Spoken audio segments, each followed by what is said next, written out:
আমি আজকে গোপালকে খাওয়াবো চালে সন্দেশ।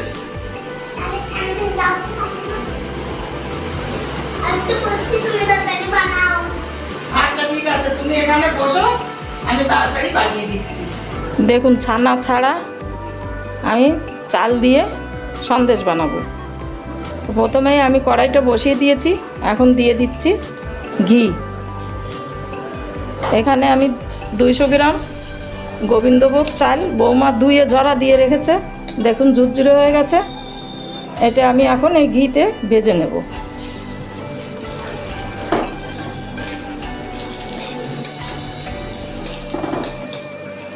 দেখুন চালটা এভাবে আমি নাড়াচাড়া করে লাল লাল করে ভেজে নেব।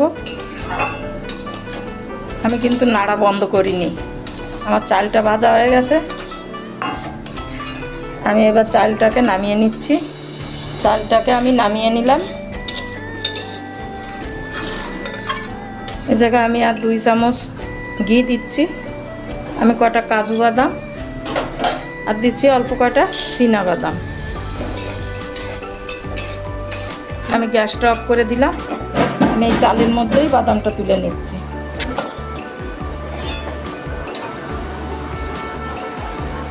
আমি কড়াইতে অল্প একটু জল দিচ্ছি। দিচ্ছি আমি চিনি, এই কাপ নেবে 200 গ্রামের মতো চিনি দিচ্ছি। আমি চিনিটা একটু ক্যারামেল করে নেব। দেখুন ক্যারামেলটা আমার হয়ে গেছে। আমি এবার দিয়ে দিচ্ছি দুধ, অল্প অল্প করে দুধ দেব।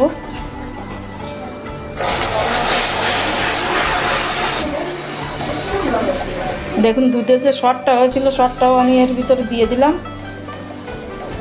দেখুন দুধটা ফুটে উঠেছে। আমি দিচ্ছি একটু নারকেল, নারকেলটা দিলে আর একটু স্বাদটা বাড়বে। চালটা দেখুন আমি শিলে বেটে নিয়েছি, আমি এখন অল্প অল্প করে দিয়ে দেব।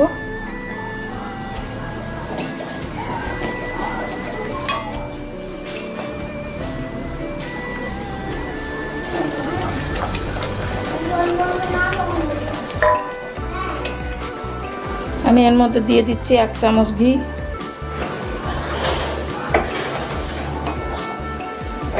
এটা আমার বানানো হয়ে গেছে।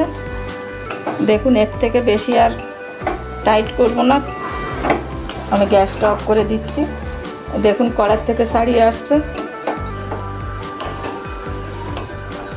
আমি এদিকে এই বক্সটা নিয়েছি, এর মধ্যে একটু ঘি মাখিয়ে একটা কাগজ দিয়ে রেখেছে বৌমা। এখন আমি এর মধ্যে এটা দিয়ে দিচ্ছি।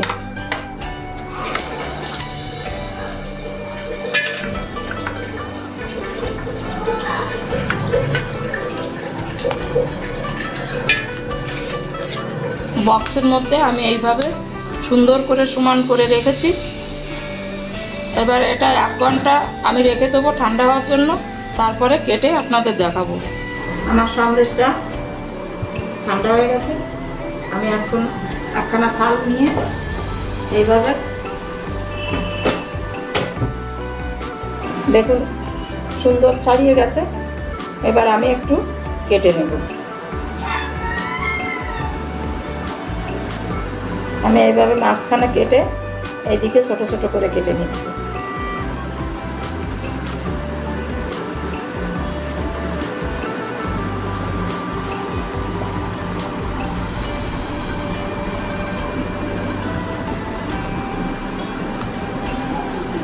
দেখুন দেখতেও কত সুন্দর হয়েছে। আমি একটা ভেঙে দেখাচ্ছি, দেখুন।